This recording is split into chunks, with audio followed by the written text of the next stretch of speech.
ಸುತ್ತಾಡೋಕ್ಕೆ ತುಂಬ ಇಷ್ಟ ಇರುತ್ತೆ, ಟ್ರೈನಲ್ಲಾಗಲಿ ಅಥವಾ ಬಸ್ಸಲ್ಲಾಗಲಿ. ಏನಾದರೂ ಗಾಯ್ಸ್, ನೀವೇನಾದರೂ ಈ ಥರ ಆದರೆ, ನೀವೇನಾದರೂ ಒಂದು ರಾತ್ರಿ ಹೊತ್ತು ಮಶಾಣ ಕಡೆ ನಿಂತ್ಕೊಂಡಿರ್ತೀರ, ಇದ್ದಕ್ಕಿದ್ದಂಗೆ ನಿಮ್ಮ ಎದುರಿಗೆ ಒಂದು ಬಸ್ ಬರುತ್ತೆ, ಆ ಬಸ್ನೇ ಹತ್ತುತ್ತೀರಾ. ಆ ಬಸ್ ಹತ್ತಿದ ತಕ್ಷಣ ಪ್ರತಿಯೊಬ್ಬರು ಕೂಡ ಸೀಟಲ್ಲಿ ಕೂತ್ಕೊಂಡಿರುವಂಥ ಪ್ರತಿಯೊಬ್ಬರು ಕೂಡ ತಲೆನ ತೆಗೆಸ್ಕೊಂಡು ಕೆಳಗಡೆ ಮಾಡ್ಕೊಂಡು ಕೂತ್ಕೊಂಡಿರ್ತಾರೆ. ನಿಮ್ಗೆ ಏನಾಗ್ತಾಯಿದೆ ಅಂತ ಗೊತ್ತಿರಲ್ಲ. ನೀವೇನು ಮಾಡ್ತೀರಾ, ಕಂಡಕ್ಟರ್ನ ಕರೀತಾರೆ ಎದಕ್ಕೆ, ಟಿಕೆಟ್ ತೆಗ್ಸೋಕ್ಕೆ. ಬಟ್ ಟಿಕೆಟ್ ತೆಗ್ಸೋಕೆ ಅವ್ರ ಕೈ ನೋಡ್ತೀರಾ, ಕೈ ನೋಡಿದ್ರು ಕೂಡ ಅವ್ರ ಕೈ ತುಂಬ ವೈಟ್ ಆಗಿರುತ್ತೆ, ಬೆಳ್ಳಿಗಿರುತ್ತೆ.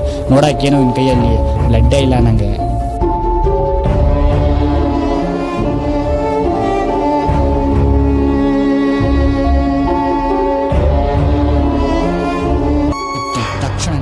ನೋಡ್ತಾನೆ, ನೋಡಿದ ತಕ್ಷಣ ಪೂರ್ತಿ ಹೆದರಿ ಬಿಡ್ತಾನೆ ಗಾಯ್ಸ್.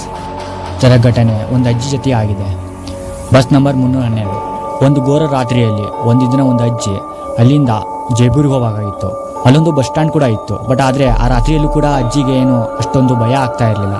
ಏಕೆ ಅಂತಂದರೆ ಅಜ್ಜಿ ಪಕ್ಕನೇ ಒಬ್ಬ ಹುಡುಗ ಕೂಡ ನಿಂತ್ಕೊಂಡಿದ್ದ. ಹಾಗಾಗಿ ಅಜ್ಜಿ ಏನು ಅಷ್ಟೇನು ಹೆದರ್ಲಿಲ್ಲ.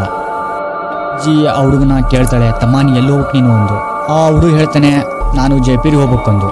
ಅಷ್ಟರೊಳಗೆ ಒಂದು ಬಸ್ ಬರುತ್ತೆ. ಆ ಬಸ್ ನಂಬರ್ 312 ಆಗಿರುತ್ತೆ.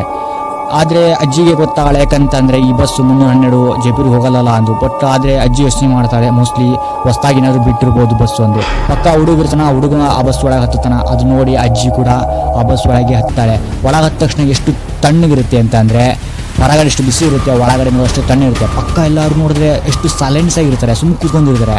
ಅಜ್ಜಿಗೆ ಏನೂ ಗೊತ್ತಾಗಲ್ಲ. ಅಜ್ಜಿಗೆ ಅನಿಸುತ್ತೆ ನಮ್ಮಿಬ್ಬರನ್ನ ಬಿಟ್ಟು ಬೇರೆ ಎಲ್ಲರೂ ಸುಮ್ಮನೆ ಥರ. ಆ ಥರ ಅಜ್ಜಿಗೆ ಫೀಲ್ ಸ್ಟಾರ್ಟ್ ಆಗುತ್ತೆ ಬಸ್ಸಲ್ಲಿ.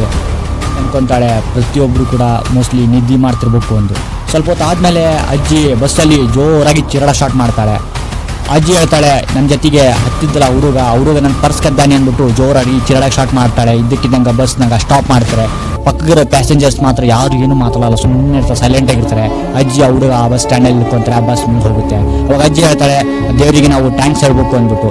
ಏಕೆಂತಂದರೆ ಆ ಬಸ್ಸಲ್ಲಿ ಕೂತ್ಕೊಂಡಿರೋಂಥ ಪ್ರತಿಯೊಬ್ಬರು ಪ್ಯಾಸೆಂಜರ್ ಅಲ್ಲ, ಅವರೆಲ್ಲ ಆತ್ಮಗಳು ಮಾತ್ರ. ಕೇಳ್ತಾನೆ, ಅವರೆಲ್ಲ ಆತ್ಮಗಳೆಂದು ನಿಂಗೇನು ಗೊತ್ತು ಅಂದು. ಅವಜ್ಜಿ ಹೇಳ್ತಾಳೆ, ಅವ್ರ ಕಾಲೆಲ್ಲ ಉಲ್ಟಾ ಇದ್ವು, ಅದನ್ನು ನೋಡಿದೆ ಅಂದು. ಅವಾಗ ಹುಡುಗ ಹೇಳ್ತಾನೆ, ಅಂದರೆ ಅವ್ರ ಕಾಲೆಲ್ಲ ಉಲ್ಟಾ ಇದ್ವು, ಅಂದರೆ ಈ ಥರ ಇದ್ವು.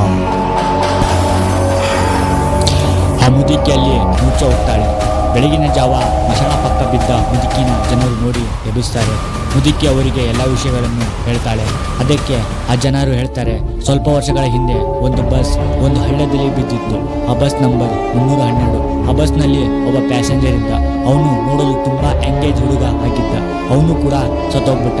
ಸ್ವಲ್ಪ ಸಮಯ ನಂತರ ಸುತ್ತಮುತ್ತಲಿನ ಜನ ಹೇಳ್ತಾರೆ, ಅವನು ಎಲ್ಲರಿಗೂ ಸಹಾಯ ಕೇಳಿದ, ಬಟ್ ಆದರೆ ಅವನಿಗೆ ಯಾರೂ ಕೂಡ ಸಹಾಯ ಮಾಡಲಿಲ್ಲ ಎಂದು. ಜೈಪುರಿಗೆ ಆ ಬಸ್ ರಾತ್ರಿಗೆ ಇವಾಗೂ ಹೋಗುತ್ತೆ ಎಂದು ಸ್ವಲ್ಪ ಜನರು ನಂಬ್ತಾರೆ. ಇನ್ನು ಸ್ವಲ್ಪ ಜನರು ನಂಬ್ತಾರೆ ಆ ಬಸ್ ಚೈನಾದಲ್ಲಿ ಹಳ್ಳದಲ್ಲಿ ಈ ಬಸ್ ಒಂದು ಟೈಮ್ ಟ್ರಾವೆಲ್ ಇದೆ. ಚೈನಾದಲ್ಲಿ ಜೈಪುರಲ್ಲಿ ಈ ಥರ ಅನೇಕ ಕಡೆ ಆ ಬಸ್ ಕಂಡಿದೆ ಎಂದು. ಈ ಕತೆ ಎಷ್ಟು ನಿಜನೋ ಸುಳ್ಳು ಇದು ಯಾರಿಗೂ ಕೂಡ ಗೊತ್ತಿಲ್ಲ.